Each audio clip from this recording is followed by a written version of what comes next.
okwogera ne Katonda buli ku makya y'ensula ennamu ekulukutira mu bulamu bwaffe ne tufuna amaanyi agatuyamba okuyita mu lunaku lwonna. Funa amaanyi nga tonnafuluma nnyumba yo. Omwana wa Katonda w'omuwendo nkulamusizaako mu linnya lya Mukama waffe Yesu Kristo. Twebaza Katonda kubanga n'olwaleero alutuwadde nga tuli balamu.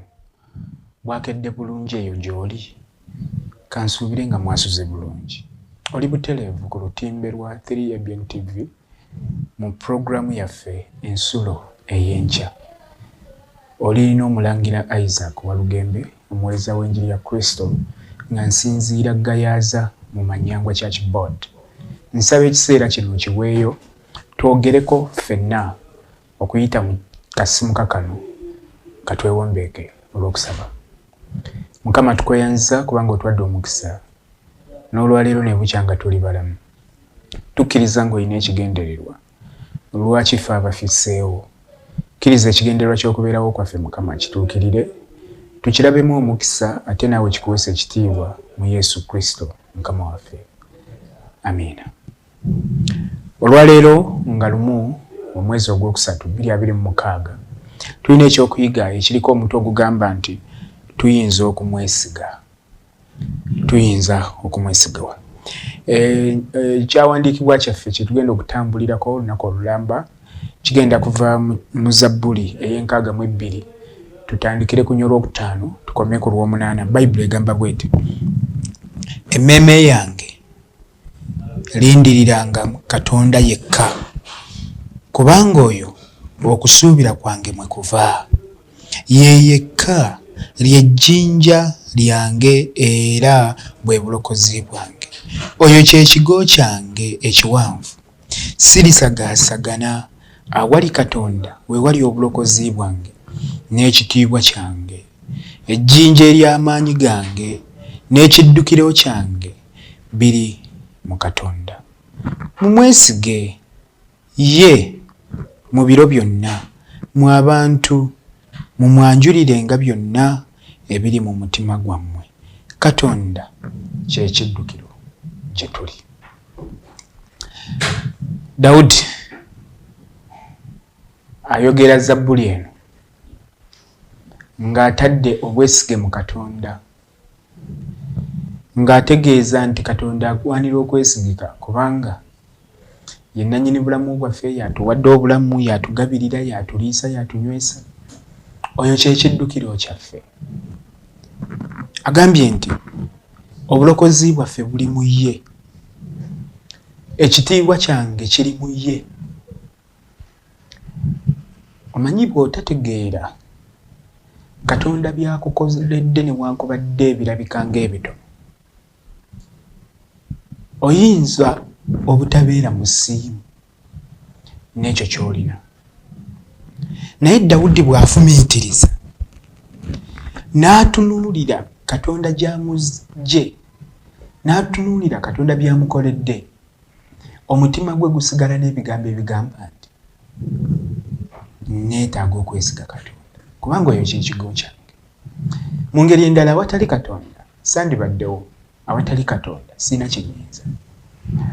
Olw'ekyo mwannyinaze naye muganda wange nga tugenda mu kyokuyiga kino, njagala ofumiitirize olowooze ku ebyo Katonda byakukoledde ebikuleetedde okuwulira nga naawe ogwanira okuyitibwa omuntu. Katonda nga bw'akola ku nsonga zaffe, n'omulabe aba akola ng'ayita mu ebyo bye byayagala okututamya, okutunyiya enkolagana yaffe ne Katonda. Naye newankubadde guli bwe gutyo tekitegeeza nti Katonda tafaayo.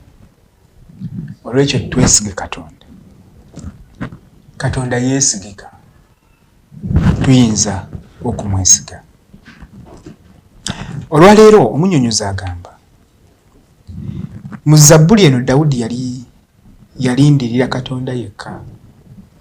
Katonda ye yali olwazi lwe era obulokozi bwe, obukuumi bwe, ekitiibwa kye era ekiddukiro kye, olw'okubanga teyalina mulala gwe yeesiga. Yalindiriranga Katonda. Oluusi ekituleetera okusagaasagana okutunula eno n'eri Katonda kwe kumugeraageranya n'ebintu ebirala.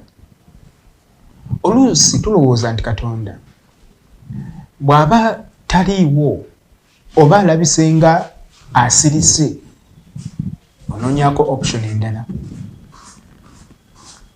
Oluusi n'abantu bayiga n'enjogera egamba nti lubaala embeera nga n'embiro kw'otadde. Katonda aba mulungi eri bonna. Ate n'eyo gy'otwala embiro mbudduke bakubeerera eyo, era Katonda yakukuumirayo. Naye bw'otategeera nti Katonda ye nannyini bulamu bwo, munnange otagala. Naye Zabbuli ya Dawudi eno agyogerako mu bumalirivu ng'alina obukakafu nti Katonda abadde mwesigwa gy'ali. Kyava amulindiriranga oba nkuba kutonya, oba musana kwaka, oba kuyita mu kiwonvu ekyokufa, oba mu kunyigirizibwa mu ngeri zonna, asigala amwesiga kubanga ye kyekitiibwa kye, bwe bulokozi bwe, era kyekiddukiro kye. Gwe oddukira wange ebizibu bikuyinze. Osuubira bulokozi bwo kuvaawa ng'ozitoowereddwa.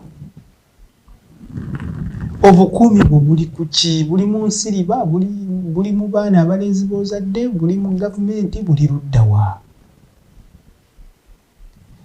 Njagala kutegeeza mwannyinaze naawe muganda wange ndaba nti ekyo ky'otaddemu obwesige kiditamininga ekyo ky'oli. Ne bw'onooyingira ekkanisa naye ng'obwesige bwo tebuli mu Katonda, ekyo ky'oli, ekyo ky'otaddemu obwesige ky'okkiririzaamu.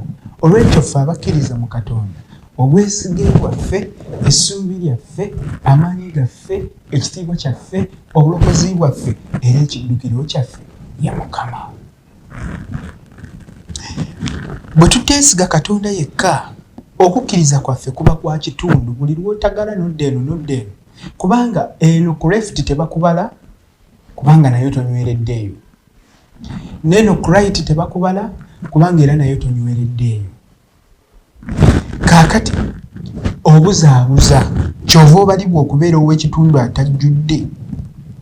Bwe tweronderawo ne tusalawo ani gwe tulina okuteekamu obwesige era bukomawa, tubeera tweyisa nga tuli bagezi okumusinga. Angaddemu nti bwe tweronderawo ne tusalawo ani gwe tulina okuteekamu obwesige era bukomawa, tubeera tweyisa nga tuli bagezi okumusinga. N'okunoonya ebyokuddamu n'obuyambi okuva awalala wonna kubeera kunoonya magezi kuva eri ekitonde kya wansi. Buli lwe tukwata Katonda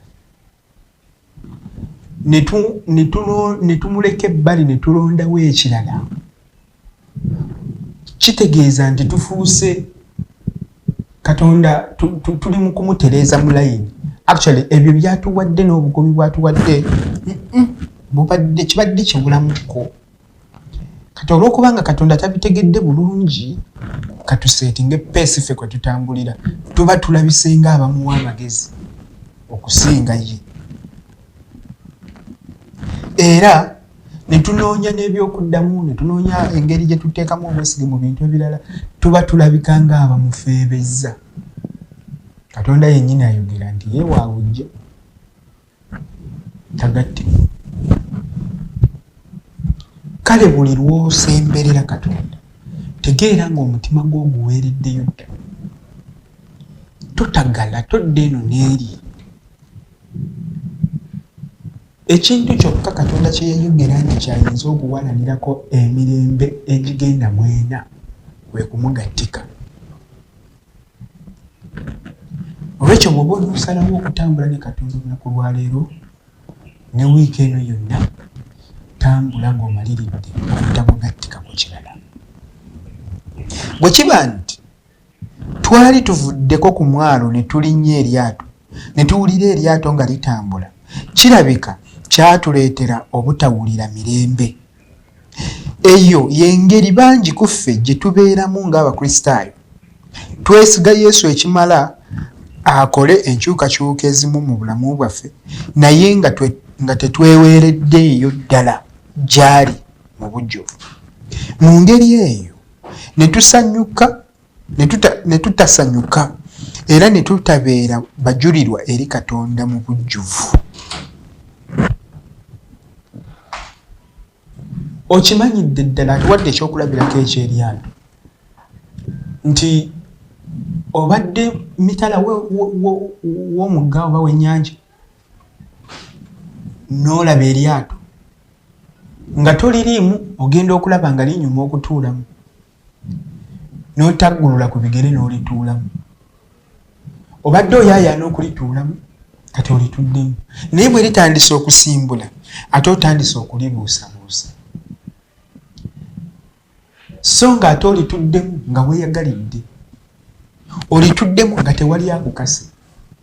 N'enkolagana yaffe ne Katonda buli lwebeera nga ya kibuggwe. Okimanyi gwe kennyini gwe weereeta eri Katonda kale waliwo abaakusikiriza naye okimanyi ne bw'otandizze tewali yandikuvunaanye okuggyako Katonda wo. Kakati gwe weesalirawo n'erinnya n'olikyusa n'oyitibwa Mukristaayo. Gwe weesalirawo n'oyambala bulungi ng'Omukristaayo, oyogera bulungi ng'Omukristaayo, olya bulungi nga Mukristaayo, oli mu kkanisa ya Katonda, otambudde naffe okumala akabanga naye ebbanga ly'omaze mu kkanisa okimanyi nti teweesiganga Katonda gwokkiriza.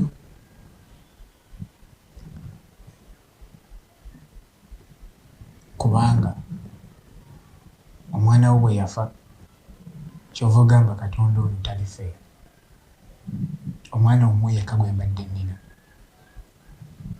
Naawe ne weegatta ku bali abakaaba nti Mukama nkubye omuggo naye ng'omaze mu kkanisa akabanga era nga n'abakulaba bakkiriza nti oyo Mukristaayo ddala. Kangutegeeze mwannyinaze naawe muganda wange, okukkiriza Katonda n'okulwa mu kkanisa byanjawulo. Oyinza okuba ng'oludde enkolagana yo ne Katonda weeri ya myaka na bisiibo. Abamu ku ffe tumanyi n'okwewaana.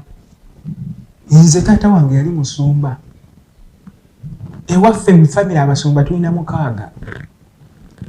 Affe boolaba tuli baana ba ku kituuti, twazaalibwa ku kituuti, ffe baffe baddinkoni, obudinkoni twayonka buyonke.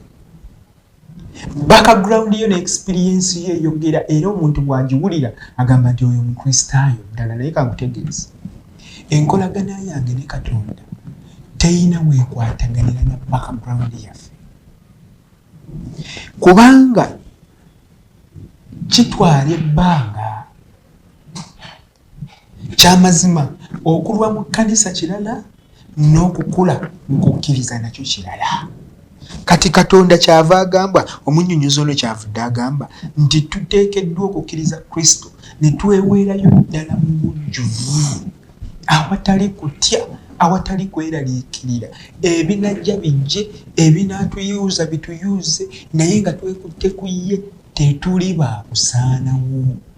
Dawudi kyavudde atandika n'ebigambo nti oyo kye kiddukiro kyange, kye kigo kyange, bwe bulokozi bwange, kye kitiibwa kyange, byonna ebyange biri mu oyo.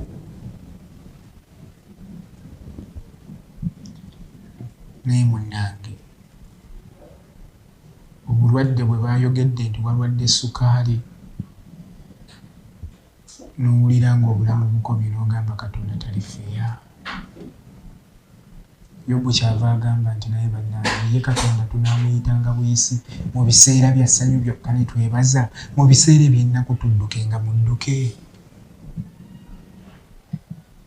Pawulo kyava akomekereza ng'agamba nti bannange oba kufa oba kitala oba kwambala bwereere oba kukola ki oba buzibu ki, tetujja kukkiriza, tewali kigenda kutwawula kwagala kwa Kristo.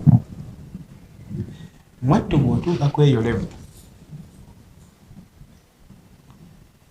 ng'obwesige bwo buli mu Kristo, ketonyeka gwake oba ofunye ekyomuwendo. Olwekyo enkya ya leero mwannyinaze nawe muganda wange nga tugenda okutawuka mu mirimu egy'enjawulo n'obuvunaanyizibwa Mukama bwakkiriza leero tukole, omutwe gugambye tuyinza okumwesiga kubanga ekyamazima yeesigika. Nga tumaliriza agamba tusaanidde okusalawo obanga Katonda mwesiga oba nedda. Tobeera kirumira ntuuyi bbiri, tolya mu lulime ne mu luzise. Ebbaluwa za Kristo ze yawandiikira ekkanisa omusanvu, ekkanisa lya Lawodikiya egambibwa nti obukulu obuguma ate tobuguma, onnyogoga naye tonnyogoga, obuzaabuza naye ndi kusesema. Mwannyinaze totaaganaaga. Bino ebintu by'obulokozi buli cupa etuuza ntobo yaayo, okusalawo okwo kwe kulikuwa destiny yo mu by'obulokozi. Lwaki otunuulira nze Walugembe ne nkumalako emirembe nga buli lwonsanga owulira omutima gukukuba gukusala obutukabutuka yenna amabebe gakuba ogenda na kulwala pressure za bwerere kubanga Walugembe ayiseewo? Lwaki wanditidde nze n'otajjukira kujja omutonzi we yakutonda? Bw'oba ng'oli munywi w'ataaba munywe. Nze ne bwe naakusanga yadde nkimanyi ndi musumbawo, ne bwe naakusanga gwe nyo sigalawo kuba nze sikulinaako buyinza. Naye toteeka sigala mu musawo n'akwokya n'okwokya n'akuteekako ebinuubule kubanga Walugembe ayitawo. No, ekyo ky'osazeewo okukola kikole okimatire. Bw'oba osazeewo okusinza Katonda musinze omatire. Gandi okutaaganaaga bw'aba ng'akyali tulina kumwesigira ddala. Kino kitwetaagisa okufuna obuyambi obwa buli kiseera era Katonda asobola okutuyamba, naye ku nkomerero okukkiriza kwaffe mu ye kuli weebwa empeera. Kankutegeeze mwannyinaze, n'obudde buweddeyo, tolina budde bumala, tolina budde bungi okusalawo leero. Oyinza okulowooza obudde gye buli, tewali budde. Mukwano gwange, tewali budde. Salawo leero okutambula ne Katonda ng'obudde bukyaliwo ate ng'okyali muna. Oba salawo leero otambule ng'amakubo go bwe gaagala. Omubuulizi agamba omuvubuka nti sanyukira amakubo go, amaaso go gakutwale gy'oyagala, neetegeera ng'oluvannyuma lw'ebyo byonna buli kimu ogenda kiweerwa accountability. Waliyo omusango. Olwekyo salawo nga tebunnayita otambule ne Katonda, ge magezi genkuwa, obeere mwesigwa mu by'okola kubanga oluvannyuma lwa byonna buli kye tusazeewo okukola kiriko empeera.